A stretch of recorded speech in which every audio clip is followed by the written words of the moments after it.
Today we're going to be looking at this passage from the Book of Mormon, Alma chapter 28. Okay. That really captures this kind of duality, that victory, but then the really profound sorrow of what happens after war. Yeah. That aftermath. Absolutely. Yeah, it's a chapter that I think, speaks to the heart, even though it was written so long ago. Yeah.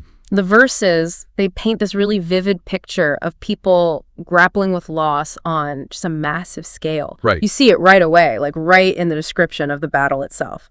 Like it says, "And thus there was a tremendous battle. Yea, even such an one as never had been known among all the people in the land.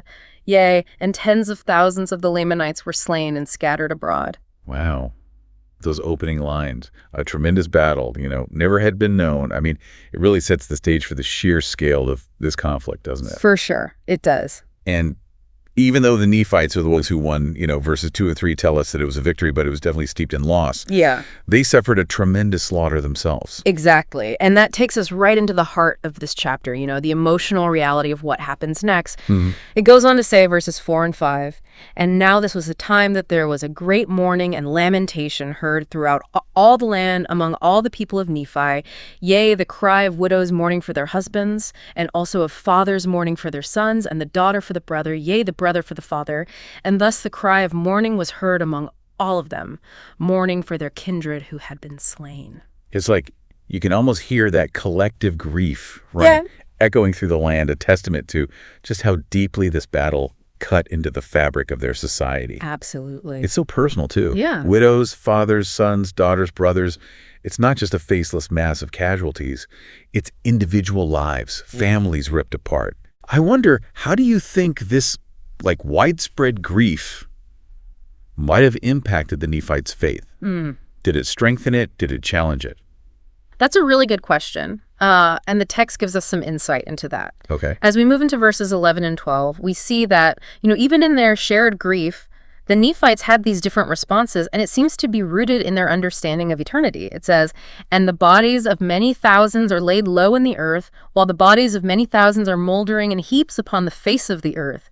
Yea, and many thousands are mourning for the loss of their kindred, because they have reason to fear, according to the promises of the Lord, that they are consigned to a state of endless woe. While many thousands of others truly mourn for the loss of their kindred, yet they rejoice and exult in the hope, and even know, according to the promises of the Lord, that they are raised to dwell at the right hand of God in a state of never-ending happiness." It's that contrast, isn't it? Yeah. Endless woe versus, everlasting happiness. It's like their beliefs about the afterlife were clearly shaping how they were experiencing grief. Yeah. But for those, whose loved ones were consigned to a state of endless woe, that must have added a whole other layer of anguish to their mourning. Absolutely.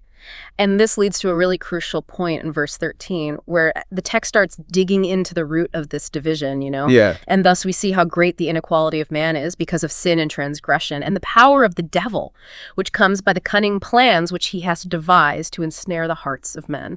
The inequality of man, that's such a loaded phrase. Yeah. What do you think it meant, in the context of Nephite society?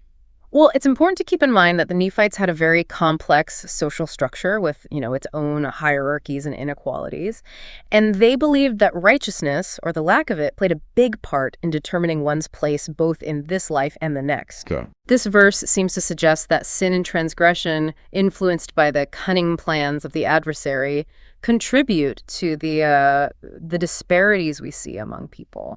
So in their view, those cunning plans were actively working against their efforts to live righteously, to be worthy of that eternal happiness. Exactly. It's like a constant battle against temptation, against the forces that would pull them away from God and their covenants. And then in the midst of this profound grief and awareness of their own mortality, the text just offers this remarkable shift in focus. You're talking about verse 14, right? Yeah. "And thus we see the great call of diligence of men to labor in the vineyards of the Lord. And thus we see the great reason of sorrow, and also of rejoicing sorrow because of death and destruction among men, and joy because of the light of Christ unto life." Yeah, it's a powerful call to action. Even amidst all the pain and loss, there's this reminder to just keep striving, to work towards building God's kingdom, both for themselves and for those they've lost. So what does that labor in the vineyard even look like? Is it about missionary work or temple service, or is it something else entirely? Well, I think it encompasses all of that and more. It's about striving to live righteously, to serve others, to spread the light of Christ in every aspect of our lives. And I think perhaps for the Nephites in that moment, it was also about finding solace, in the midst of sorrow by focusing on eternal promises and their covenants. Finding solace in action, in purpose. That's a message that I think resonates across time and circumstance, wouldn't you say? Absolutely. Even in the face of immense loss, there's still hope, there's still work to be done, and there's still joy to be found in the light of Christ. That's a beautiful thought to end on. Yeah. If you enjoyed this discussion, be sure to subscribe to the podcast for more discussions like this one. Thanks for stopping by. Thanks.